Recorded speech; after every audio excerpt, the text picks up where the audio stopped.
Bonjour à tous, je suis le pasteur Daniel Ebondo, membre des ministères Génération Joël, l'enfant spirituel de pasteur Michel Badi. Je voulais faire passer un message ce matin, aujourd'hui, à tous les membres corps de l'église, corps du Christ. Pas seulement à tous les membres de l'église, corps du Christ en général, et particulièrement aux membres des ministères Génération Joël. Parce que j'ai fait un rêve, et dans ce rêve-là, les personnes que j'ai vues, ce sont plus les membres des ministères Génération Joël. Comme d'habitude, je suis arrivé de mon boulot hier, après avoir mangé, je suis allé au lit, et je me suis réveillé à 23 heures, comme d'habitude bien sûr. Pour travailler, j'ai eu à faire mes petits travaux que j'ai fait la nuit, et la prière aussi. Après, je suis allé au lit à 2h30. Je n'ai pas pu supporter aller à 4h, juste comme je l'ai fait habituellement. Et je suis allé au lit. Et c'est là que j'ai fait un rêve dans lequel je me suis vu dans un des secteurs des ministères Génération Joël, là où il y avait une manifestation qui demandait un peu les soutiens. Et dans cette manifestation-là, j'ai vu bien sûr le pasteur Jacques Raymond Goïka Kouji, qui a donné sa contribution, c'était un billet de $100. Et la personne qui recevait tout ce que les gens donnaient comme argent, c'était le pasteur Didi Ditou de chez nous au Bel-Air. Et après là, comme nos cultes finissent généralement vers 18h30, parfois même 19h, j'ai pris le véhicule pour rentrer chez moi à la maison. Et en mon retour, je me suis croisé avec un groupe de personnes. Ils étaient bon, ces gens-là étaient géants. Ils m'ont dit, monsieur, on a besoin de voir ta carte d'électeur. Du coup, là, je les ai dit, non, moi, je n'ai pas besoin de me promener encore la carte d'électeur aujourd'hui. Et surtout que par mes habitudes, je me promène difficilement avec mes cartes d'électeur. Maintenant, quand j'ai essayé d'avancer, j'ai fait 3 ou 4 pas devant. Les gens là m'ont dit, papa, chier, tu n'as pas ta carte d'électeur. Comment autopachi au chier? Regarde sur cette avenue ici. La Jeep des militaires est en train de venir vers toi. Là, tu seras obligé. La carte d'électeur, il y a quoi besoin. Je me suis dit, waouh. Du coup, j'ai senti la peur à moi. Je me suis mis à courir. Je me suis dit, je dois éviter la camionnette des militaires qui venait. Je dois l'éviter. Maintenant, en évitant cette camionnette-là, je me suis croisé avec les militaires. Je me suis croisé avec eux. Ça veut dire, j'ai pris le chemin par lequel je prenais, et aussi ont emprunté le même chemin, et du coup, nous nous sommes croisés. Qu'est-ce qui s'est passé qui me pousse encore à révéler cela au monde et surtout à l'église corps du Christ et particulièrement aux membres des ministères Génération Joël? J'ai vu les militaires en train de tuer les civils.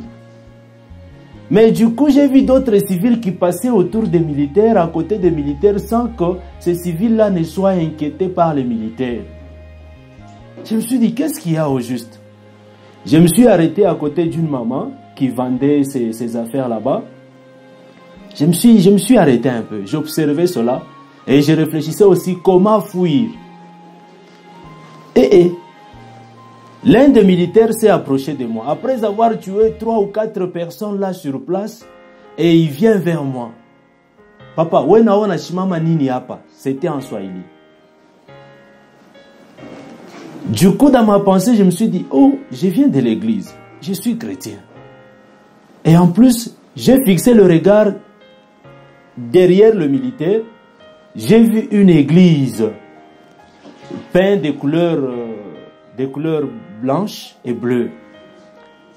Physiquement, comme ça, de loin, j'ai vu que c'était une église. Et tout le monde à l'extérieur pouvait voir que c'était une église. Là, du coup, j'ai dit à cet homme-là que non, papa, ibushi kui, ni kuna veillé kuile kanisa. Ni ku pasteur, ni kuna veillé muile kanisa. Le militaire me dit, ok, je vais vérifier.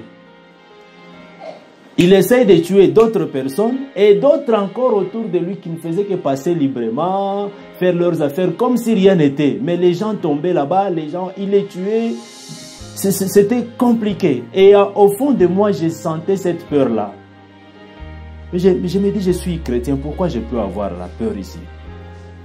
Et du coup, un monsieur m'a accusé. Un jeune monsieur là. Il a dit, Anamilanda, Ashina wa muile kanisa. J'ai récupéré le monsieur là, je l'ai tenu à la main. J'ai dit, pourquoi tu me fais ça? Allons-y à l'église. Allons-y à l'église. Je l'ai tiré pour l'amener dans cette église, le bâtiment là que j'ai vu comme église. J'entre à l'intérieur, c'est là que j'ai constaté que ce n'était pas une église, c'était maintenant une résidence des particuliers. Il y avait les fauteuils bien installés là-bas, la décoration de la maison. Et je me suis retrouvé coincé. En voulant quitter la maison, là, les militaires là qui me poursuivaient, qui m'interrogeaient, arrivent aussi à ce même endroit. Là, il a pris la résolution maintenant de me tuer. J'ai dit non, non, tu ne peux pas me tuer. Je suis de l'église du pasteur Réussite Ngoi Mandako. Uriza Oumou quartier Batakonesha. Là, sur place, il a demandé Oumou quartier, église ya papa Mandako Niawab. On lui a donné l'adresse. Maintenant, quand on lui a donné l'adresse, il dit ah, pas ça, on se compte couler l'église. Maintenant, quand j'ai parté, c'est alors que le responsable, les gens là qui avaient délégué les militaires à tuer les autres là, j'ai vu son visage. Du coup, un esprit me dit à moi que c'est un chrétien qui a déjà reçu beaucoup de déceptions dans les églises, les vraies églises, et il a pris la résolution de signer les documents, comme Paul l'avait fait, de signer le contrat avec l'État congolais pour que l'État congolais lui donne l'autorisation de tuer le vrai chrétien. Quand je dis le vrai, ça veut dire le vrai, ceux-là qui confessent que Jésus-Christ est Seigneur, ceux-là qui marchent dans la crainte du Seigneur, ceux-là qui craignent vraiment le Seigneur. Du coup, je me dirigeais vers l'église ou le secteur, chez nous on appelle ça le secteur, dans ces quartiers-là, des ministères Génération Joël. Je me suis dit, je dois informer vraiment le membre des ministères Génération Joël. Ça, ce n'est pas une bonne chose. Leur responsable lance déjà une voix. Va dire à tes membres de Génération Joël, bientôt nous venons, nous finissons ce que nous sommes en train de faire ici, et là, nous viendrons vers vous. Nous allons exécuter tout le monde dans votre église. Tout le monde dans votre église. Vous là-bas, nous viendrons vers vous. J'ai vu cet homme-là de mes propres yeux. Et du coup, je courais. Et quand je courais, c'est alors que je me suis rendu compte que dans mes bras, j'avais la fille, une de mes filles, que je tenais dans mes bras. Et j'avançais là. Et en arrivant là-bas, je trouve qu'ils étaient en plein culte. Et personne n'avait pas l'information par rapport à cela. Et c'était à la fin, le berger, c'est le berger de Kinkaville. Je me réserve de citer son nom, le berger de Kinkaville à Lubumbashi. Là, il a pris le micro, il a dit, là maintenant nous allons prier pour les malades. Le culte est arrivé à la fin, nous allons maintenant prier pour les malades. La manière dont je tenais mon bébé, c'était comme si mon bébé était malade, en réalité il n'était pas malade. Et là, je courais, j'ai passé devant, les gens me laissaient la place. J'ai dit, s'il vous plaît, je peux aller là devant pour qu'on prie pour mon enfant. Le temps pour moi de quitter là derrière, d'arriver jusque devant, le culte est terminé. Je me suis retrouvé face à face avec le berger. J'ai dit, berger, priez pour mon enfant. Le berger a mis la main sur mon enfant. Le temps qu'il priait, j'ai regardé autour de moi, le culte est fini, les gens rentraient déjà chez eux. J'ai dit au berger, berger, pardon, je ne venais pas pour le cas de mon enfant. Je venais, berger, pour vous donner le message d'une organisation qui tue les vrais hommes de Dieu. Et ils ont promis de venir tuer les membres des ministères Génération Joël. S'il vous plaît, berger, qu'est-ce que nous allons faire? Le berger qui me dit, maintenant là, quand vous êtes en train de parler, ce message est venu dans notre culte d'aujourd'hui. Et tous les secteurs, notre église va tenir 3 nuits de prière. Nous allons prier pour ça, pour anéantir cette action-là de l'œuvre de l'ennemi.